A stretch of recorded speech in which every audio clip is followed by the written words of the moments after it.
Hello everyone, welcome to Katiyar DK education point. I am Divya और आज हमारी सीडीपी की क्लास है। तो चलिए क्लास को शुरू करते हैं। ये क्लास आपकी सीटेट पेपर 1 और पेपर 2 दोनों के लिए है। तो चलिए अपने क्वेश्चंस को शुरू करते हैं।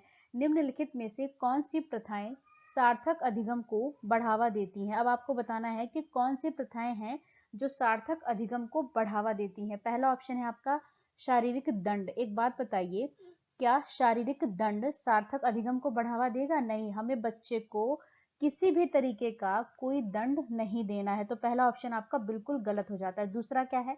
सहयोगात्मक अधिगम पर्यावरण, ये बात बिल्कुल ठीक है। तीसरा सतत और समग्र मूल्यांकन, ये भी ठीक है।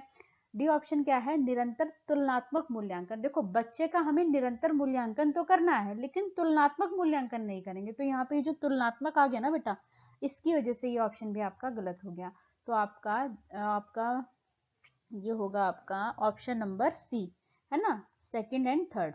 तो ऑप्शन नंबर सी आपका इसमें करेक्ट हो जाता है कि हमें बच्चे के सार्थक अधिगम को बढ़ावा देने के लिए क्या करना चाहिए? सहयोगात्मक अधिगम पर्यावरण और सतत एवं समग्र मूल्यांकन, है ना। दो चीजें बिल्कुल करेक्ट है। ऑप्शन नंबर सी आपका करेक्ट हो जाता है। नेक्स्ट क्वेश्चन है आपका, एक प्रगतिशील कक्षा में विद्यार्थी, एक प्रगतिशील कक्षा में जो है बच्चे अधिक प्रश्न नहीं पूछते हैं।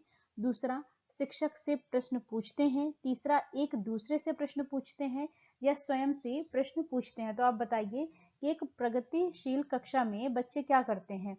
तो अधिक प्रश्न नहीं पूछते, ये तो गलत हो गया आपका पहला ऑप्शन, है ना। अधिक प्रश्न पूछते हैं, शिक्षक से भी पूछते हैं, एक दूसरे से भी पूछते हैं और स्वयं से भी पूछते हैं। तो बी सी डी आपका करेक्ट हो जाता है इसमें। तो ऑप्शन नंबर 2 आपका करेक्ट होगा, बी सी एंड डी, है ना। आगे बढ़ेंगे हम इसमें। बच्चों के बौद्धिक विकास की 4 विशिष्ट अवस्थाओं की पहचान की गई है।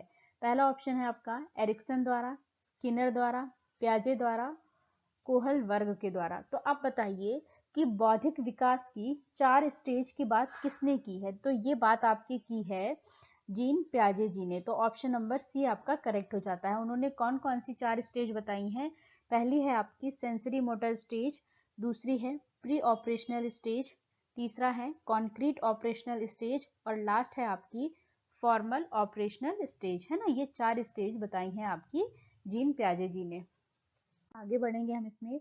पियाजे जी का मानना था कि ज्ञान है, पहला, एक दृश्य व्यवहार परिवर्तन जिसे विश्वसनीयता के साथ मापा जा सकता है।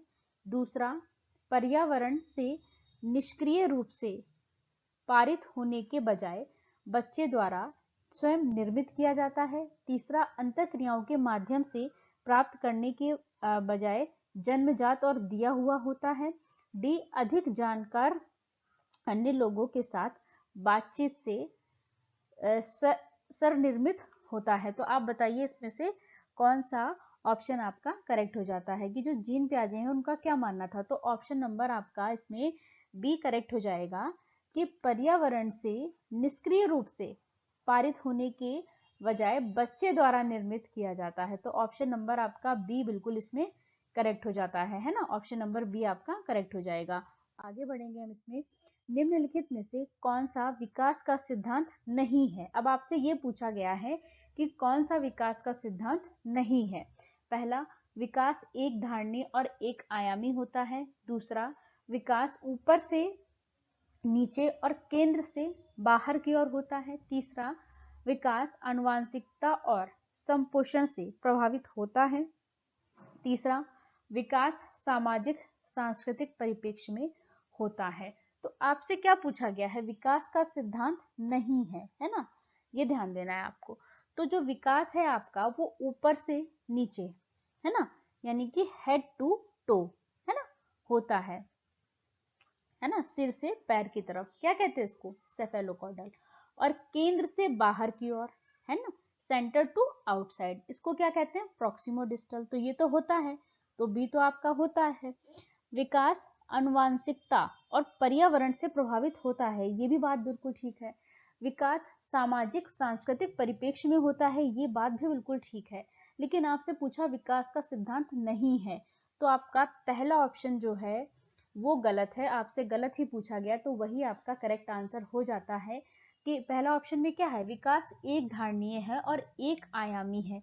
तो आप बताइए क्या विकास एक धारणीय या एक आयामी होता है? नहीं, विकास कैसा होता है? बहुआयामी होता है ना। बहुधारणी बहुआयामी होता है, तो इसीलिए ऑप्शन नंबर ए आपका गलत हो जाता है ना। आगे बढ़ेंगे हम इसमें।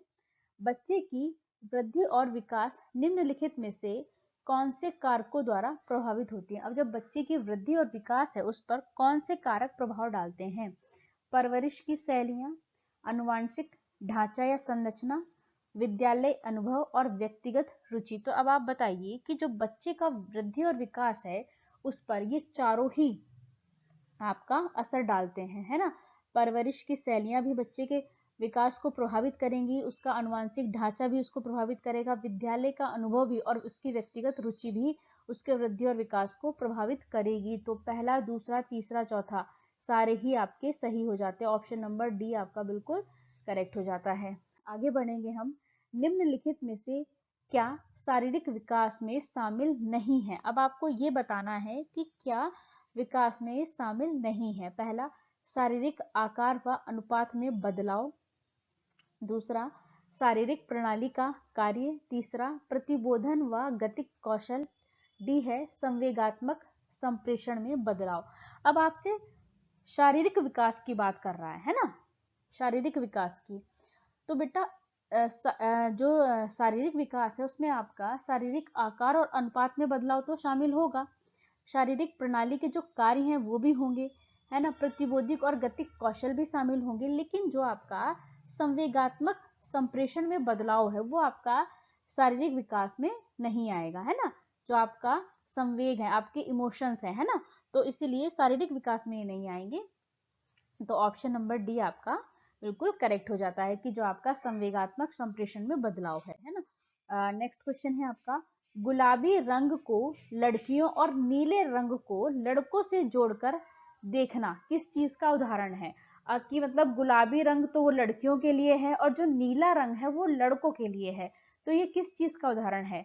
जेंडर समता, जेंडर समानता, जेंडर रूढ़िवादिता, जेंडर सशक्तता।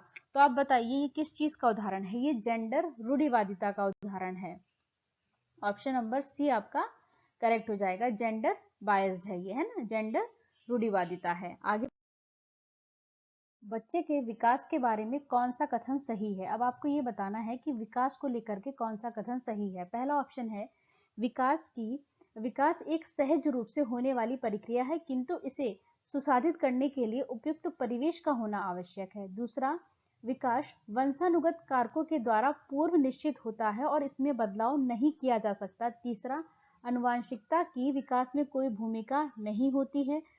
डी ऑप्शन है आपका, विकास की प्रक्रिया शैशवावस्था के चरण के बाद ही प्रारंभ होती है। तो आप बताइए इसमें से विकास को लेकर के कौन सा कथन सही है?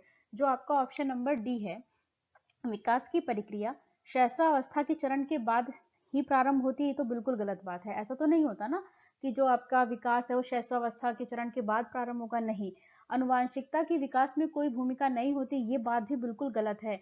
आपके विकास में आपका आनुवांशिकता और आपका वातावरण दोनों की महत्वपूर्ण भूमिका होती है, तो इसीलिए ये दोनों बहुत ज्यादा इंपॉर्टेंट होते हैं। तो सी भी गलत है आपका, बी भी गलत है। विकास वंशानुगत कारकों के द्वारा पूर्व निश्चित होते हैं और इसमें कोई बदलाव नहीं कह सकते, मतलब इसमें कोई बदलाव नहीं कर सकते आप। जो विकास होता है वो पहले से ही फिक्स होता है, इसमें कोई चेंज नहीं हो सकता, तो ये बात भी बिल्कुल गलत है। ऑप्शन नंबर ए क्या कहता है? विकास एक सहज रूप से होने वाली प्रक्रिया है, किंतु इसे सुसाधित करने के लिए एक उपयुक्त परिवेश का होना आवश्यक है। तो ऑप्शन नंबर ए आपका इसमें बिल्कुल करेक्ट हो जाता है विकास के बारे में, है ना, कि विकास जो है वो सहज रूप से होने वाली प्रक्रिया है, किंतु इसके लिए एक उपयुक्त परिवेश का होना भी आवश्यक है।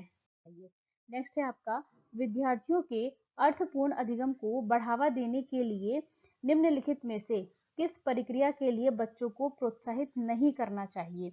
अब आप बताइए कि इसमें से कौन सा नेगेटिव है, जो गलत है, आपसे वो पूछा गया है। अर्थपूर्ण अधिगम को बढ़ावा देने के लिए बच्चों को कौन सा प्रक्रिया के लिए प्रोत्साहित नहीं करना चाहिए?